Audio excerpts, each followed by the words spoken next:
currently, we are still, I have researchers here, have our foundation members, and these people are working just as hard or harder than I do some days.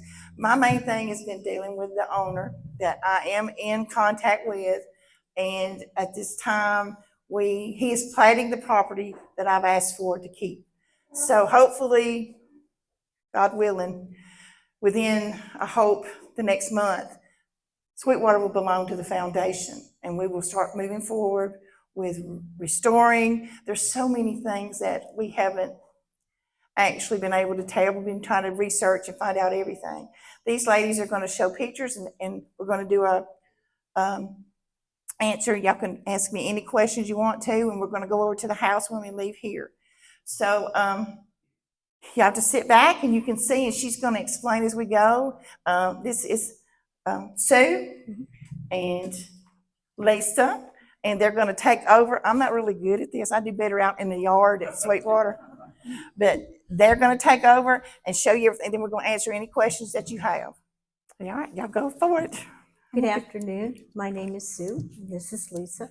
We do some of the research here at Sweetwater for Sweetwater Plantation. So I hope you enjoy our presentation that we have put together. A little disclaimer first. This PowerPoint is actually based off current research. Research remains ongoing almost daily. So any information that we provide today may change tomorrow as new family evidence is uncovered. If you have any documentation or family stories that you want to share with us, feel free to do so after the presentation. We will take questions after this presentation, so sit back and enjoy. So who was the brainchild for Sweetwater? That would be General John Braun. He served in the War of 1812 with Andrew Jackson in New Orleans. He actually moved to Huntsville in 1811. He moved his family from Nashville, and he bought some property about 3 miles outside of Huntsville.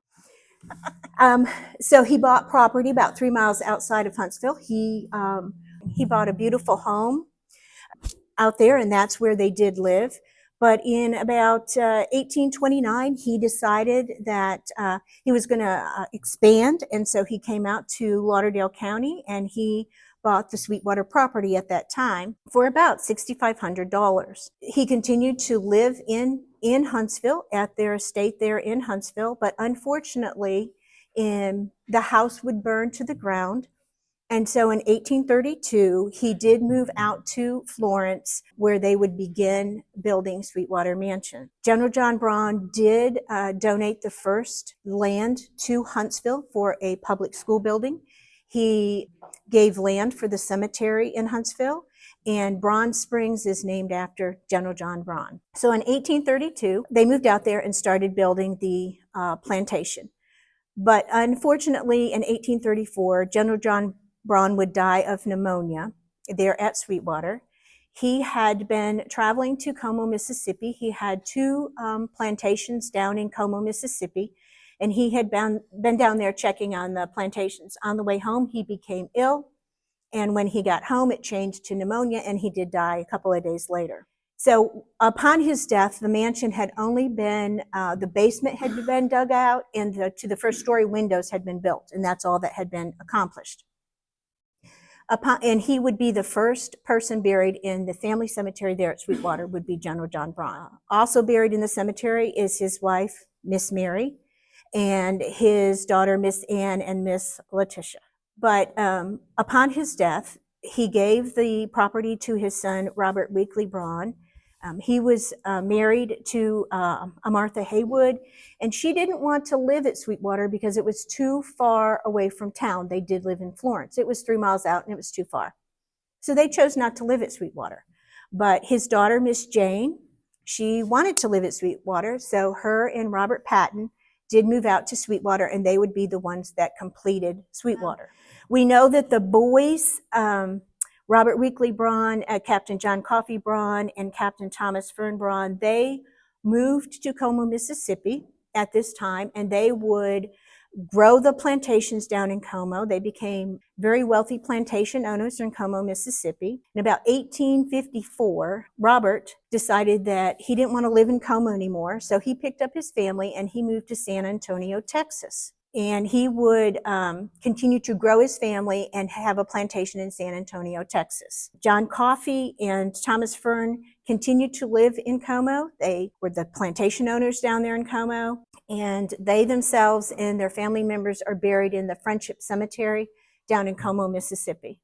Like I said, Robert Patton and his wife, Jane Braun Patton, did complete Sweetwater Mansion in 1835, and they would continue to live there with their family and grow their family there at Sweetwater. The Sweetwater estate was actually conveyed to the Pattons in 1847 upon the death of Mary Braun, which was Jane's mama, for $5,800.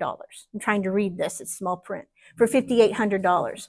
So Robert and Jane lived there, and when they passed away, their daughter Maddie Patton Whedon would move into the house with her husband, Colonel John David Whedon. And after they passed away, they would give the home to their son, John Dowling Whedon, and his wife, Jessie Earthman Whedon.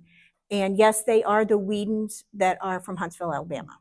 So John D. Whedon did die in 1960, and Jessie remained living at Sweetwater until her death in 1973. There would be caretakers there helping take care of Sweetwater property and Miss Jessie herself, and they would be Virgie and Homer Dooley. Upon the death of Miss Jessie, their only child between John D. Whedon and Jessie would be Elizabeth Whedon Minton. They would leave the house to her and her husband, James Minton. They did not live in Florence. They actually resided in Missouri. She chose not to come back and live in Florence at Sweetwater. So in 1973, after 141 years and 5 generations, Sweetwater would no longer house a Braun, Patton, or Whedon families, since it was sold out of the families. After that, we know that for a while, there was a caretaker living at Sweetwater in the home, and her name was Miss Letty. And Miss Letty did pass away in 2004.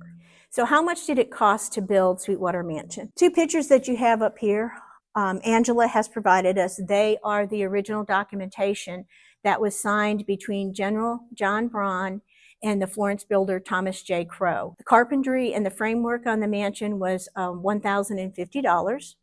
And then the other one with all the little numbers beside it, that is for the furnishings that were special to the house inside the mansion, and that would be $914.42. Some of those special items that they wanted were the large folding doors, marble mantels imported from Italy, and wood floors that look like white marble. So for a total cost to construct Sweetwater Mansion was $1,964.42. So I already told you that the land in 1829 cost $6,500. We do know when they moved out there that they did use slaves to excavate the basement. The basement has 5 rooms. Each room has its own fireplace. And then the mansion itself is an 8-room mansion, and it was built with bricks manufactured on the site of Sweetwater Creek. So I wanted to post these 2 pictures. These were taken about 10 years ago. The picture that you're looking at on the left, the wooden door, that is one of the large folding doors between the drawing room and the living room. That was listed in his list of things I have to have in the house, General John Braun.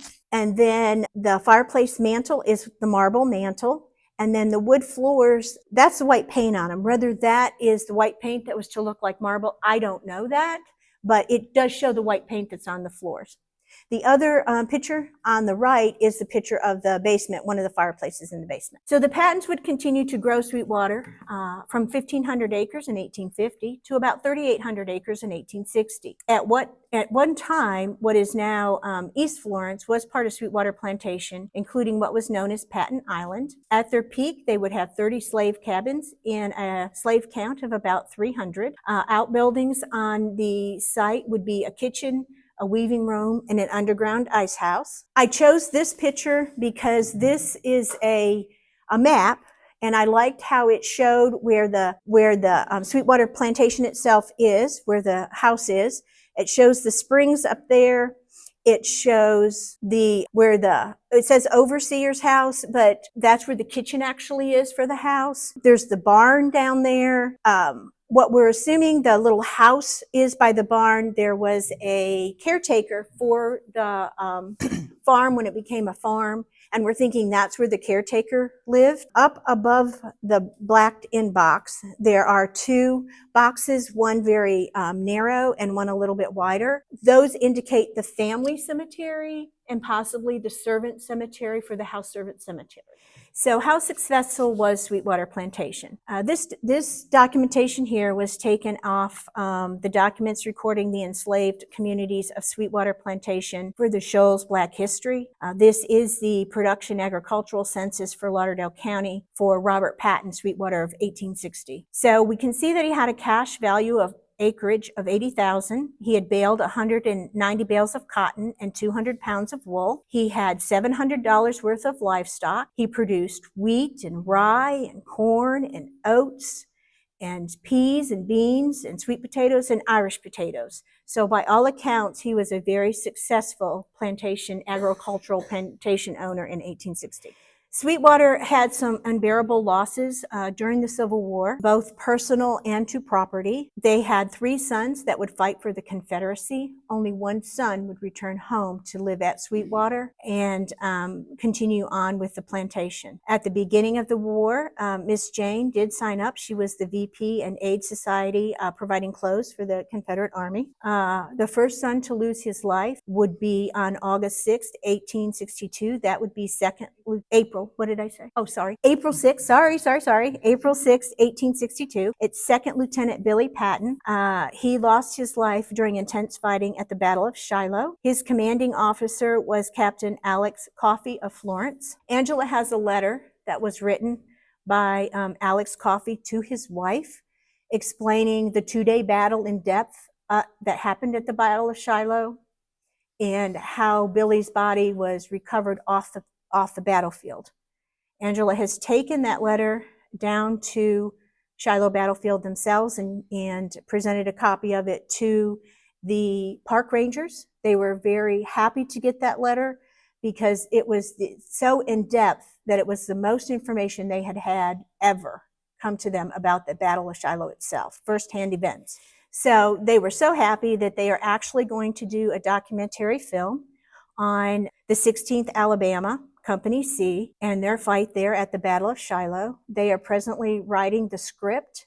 They are going to send it to Angela to make sure that she approves of the script, and then once that's approved, then they will begin filming for the documentary, which they are going to present down there at Shiloh for the best. So you could go down there and watch the movie. So after Billy's death, Miss Jane decided that she was going to devote her life to nursing the sick and the wounded at Sweetwater itself. Then in March of 1864, Robert Patton, her son, was one of 296 students at the University of Alabama to secretly enlist to form a cavalry company of Confederate armies. These 296 young gentlemen signed up without their parents' knowledge. They would train at the University of Alabama, and once they were trained, the unit was assigned to escort General Pillow. In December of 1864, Captain John Braun Patton, he was the oldest son. He was in Company I, 35th Alabama Infantry. He was injured in the Battle of Nashville, the second day, Battle of Nashville. Captain John Braun Patton would survive, and returned home to Sweetwater. And a special note and thank you to Dr. David E. Gregg for providing us this information. Everything we had seen in print had said that Captain Braun was injured at the Battle of Franklin. And so that's what we assumed until Dr. David E. Gregg actually provided us with documentation when Captain Braun applied for pension money for the Civil War service and being injured in the war. And he stated that he was injured the second day of the Battle of Nashville. So that's when we really realized that it was the Battle of Nashville is what he is saying is where he was actually injured. And then on April 3rd, 1865, Sergeant Robert Patton was wounded in the Battle of Selma, and he would die 3 days later. So he died April 6th, 1865, which is 3 years to the day of his brother Billy's death at Shiloh. So that is the unbearable losses of the personal level for the family. Now, for the property, we know that both Confederate and Federal troops did quarter at Sweetwater at various times throughout the Civil War. We know that Sweetwater served as a Civil War hospital for the sick and the injured. The slave cabins on the grounds were used for infirmaries for soldiers suffering from smallpox.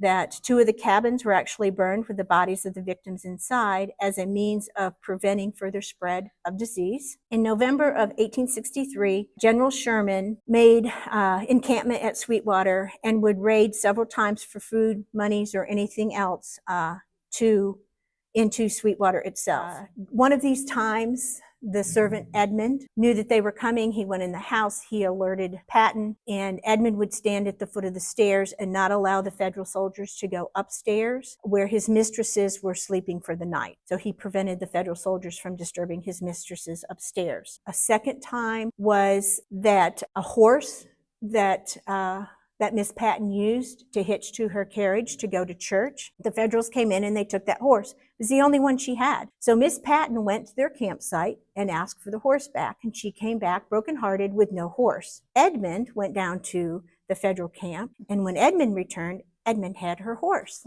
so that she could hook it up to her carriage and continue to go to church.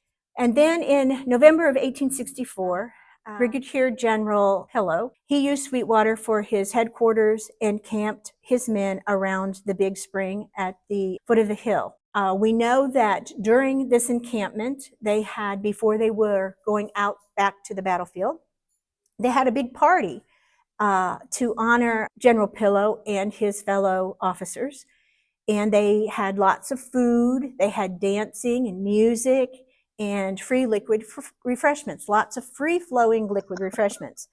And General Pillow was outside. He was pacing up and down the walkway, and he tripped and fell into one of the ponds or one of the fountains, and he injured his arm. And we do know that it does say that he had his arm in a sling, injured at Sweetwater. So we do know that story's true. And when they would leave out of Sweetwater in November of 1864 to go back to the battlefield, remember their son, Sergeant Robert Patton, was one of his escorts. So Sergeant Robert Patton had been home, and unfortunately when they left, it was the last time that Miss Jane would see her son, Sergeant Robert Patton, alive, because he would die the following April. So who is Robert Patton? He was a Florence merchant and a politician, and he was Alabama's Reconstruction governor from 1865 to 1868. He was born in Virginia. In 1818, he moved with his family to Huntsville, Alabama. He would attend Green Academy. His father, William Patton, was one of the 4 men that did own the Bell Cotton Factory. It was called Bell Cotton Factory because of the bell they rang for shift change. Instead of a whistle blowing, they rang a bell. The bell used to be at Riverton Elementary School. It was displayed there so that anybody could go by and see the bell. I'm not sure if it's still there because Reconstruction was being done, so I'm not sure. But we know that Robert Patton would spend about a year and a half working at the cotton factory for his father, learning the trade. And then in 1829, he would move to Florence and begin his professional education as a prominent merchant and cotton planter. By 1832, he marries Miss Jane Braun, daughter of General John Braun. There you go. And was elected to Alabama legislature the same year. In 1860, we learned that he was a successful and prominent plantation owner. By 1865, he is elected the 20th governor of Alabama. And by 1868, he's no longer governor, but a commercial in ventures, establishing the Alabama and Chattanooga Railroad. He was a trustee of numerous universities, one of them being the University of Alabama. In 1869, because of his job as a railroad executive, he lists in the Florence Journal that he is going to be selling 2,500 acres because he's moving his family to South Alabama. We know that this did not happen. The family did not move, and all the land was not sold out of the family. By 1885, Governor Patton has died at Sweetwater, and he is actually buried at Maple Hill Cemetery in Huntsville. So what happens to the land after the Civil War. Well, in December of 1894, we know that there was a broom factory on the Patton home place on Sweetwater. And just a few minutes ago, we think we figured out where that broom factory was. As you see, it says the location of the factory and the property is unknown. But Angela and I think we figured out where it actually was on the property. So, see, every day we're learning new things and things are changing. So disregard that. We think we know where it was now. But we know that by 1899, it had moved 6.5 miles northeast of Florence. And then in 1915, John D. Whedon did operate the Sweetwater Stock Farm and Dairy. And they would operate that on 200 acres of property. And they operated that until about the mid-1930s. The milk was processed on site there and distributed to local families. And then along comes Whedon Heights from 1918 to 1925. Whedon Heights, it's when the property at Sweetwater Plantation was being subdivided into home lots for people. But let's go back a second and talk about the first occupant of Whedon Heights. What you see before you on the screen is the original agreement between Governor Patton, Miss Jane Patton, and Edmund Patton for $1 and for his faithful service. They deeded him a 25-acre farm and 6-room house to his former servant, Edmund Patton. Well, who was Edmund Patton? Remember, Edmund is a 10-year-old boy that Governor Patton bought on the streets of Florence. He brought him up in the home. He traveled with Governor Patton. He took care of Governor Patton when he was sick. He stopped the federal soldiers from going upstairs to his mistresses, and he got back a horse for Miss Jane. So Edmund Patton is more than just a servant. Edmund Patton is family. Edmund Patton is love, and Edmund Patton loved the Patton family. So his purchase of land would become the first recorded transaction of a parcel of land transferred from the vast acreage of Sweetwater Plantation into a section which is going to become Whedon Heights. John Dowling Whedon was a real estate agent in Florence, and he was also the grandson of Governor Robert Patton. So in 1915, he went ahead and purchased Sweetwater from the other Patton heirs. So he now owns Sweetwater and all the land. In 1918 to 1925, because of an economic boom with the Wilson Dam coming in the construction, Whedon starts subdividing and selling the lots from his Sweetwater plantation, and which is going to become Whedon Heights based on his name. And I picked this map to show you Plat 1 and Plat 2 up there are the two plats that became Whedon Heights. Plat 1, if you can see, there's a little tiny square on there and a line drawn across.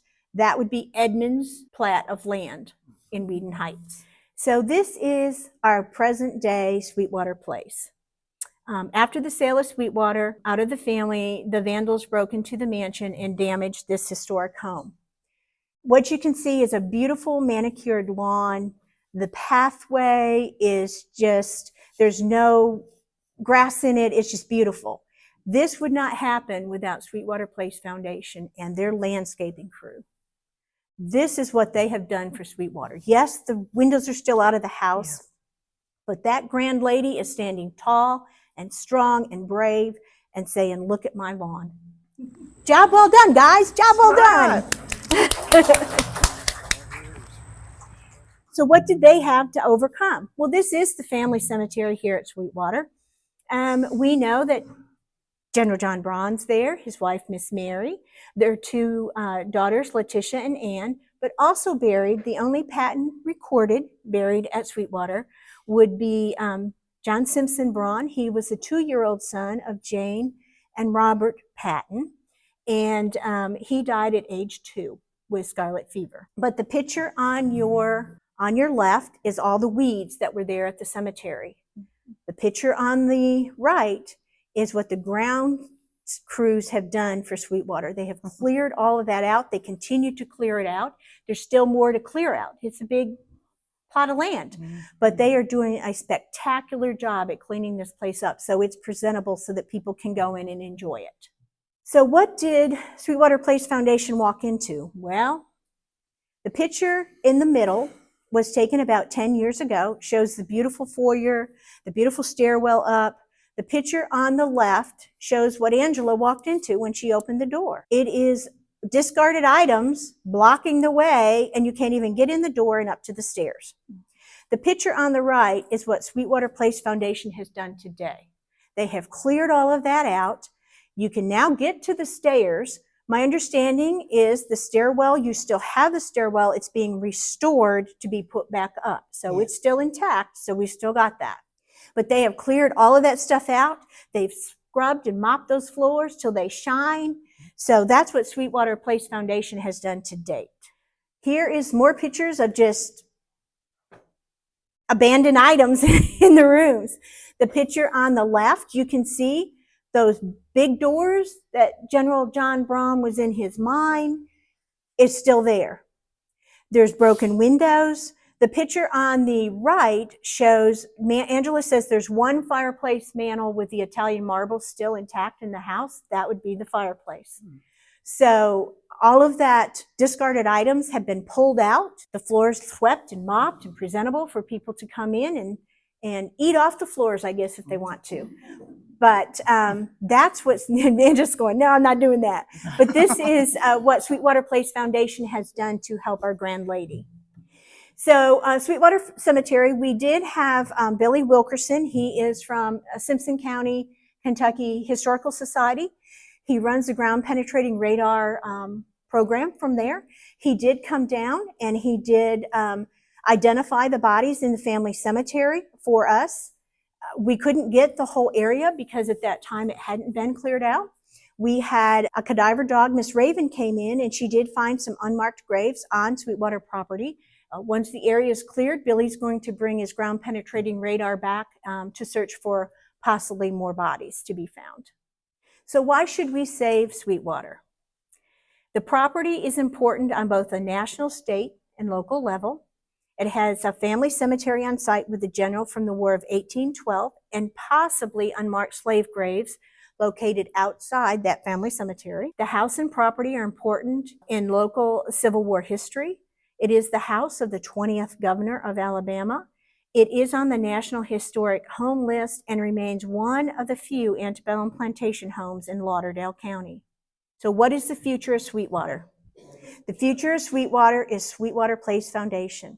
Without Sweetwater Place Foundation, we're not going to have this grand lady of Sweetwater before us. She will be gone. So thank you, Sweetwater Place Foundation, for caring enough to bring our grand lady back. To all of the members of Sweetwater Place Foundation, thank you. So with your help, what does Sweetwater Foundation want to do? Well, they want to create a living history outdoor museum with the remaining 22 acres of the historic Sweetwater Plantation. From those 3,800, we now have 22. We want to do complete gardens and pathways to the creek, cemetery, barn, and spring for people to enjoy strolls to those places. Create a learning center with tours of the house, a research library, an event venue, and create a historical fruit tree orchard and a grape vineyard. The Bland Moderna grape was actually introduced to Alabama by General John Braun. Angela has found some grapevines out there, whether they are the Bland Moderna grape or not. I mean, I don't know, but there are grapevines out there. We know that they did make their own wine there at Sweetwater. So that is something that she may look at in the future is bringing perhaps the grape vineyard back. And why should we work so hard to restore Sweetwater? Well, that is best said by Governor Patton's granddaughter, Mittie Owen McDavid. And I quote, "So once again, the old walls will echo to the sound of childish feet and merry laughter of the younger generations. Across the clover fields, the breeze comes sweet as of yore, and the great old magnolias and ancient boxwood trees nod their heads in approval," end quote. Job well done, job well done. So to help, if you want to help, you may contact Angela Howell. She is the president of Sweetwater Place Foundation. Her phone number is listed up there. You may also email sweetwaterplace1834@gmail.com. We have a Facebook page. You may like and join Sweetwater Place Foundation Facebook page. That's where she gives updates. History updates are on there. Pictures are on there. Events that she's holding at Sweetwater are on there. So that's where you can go and you can get any information.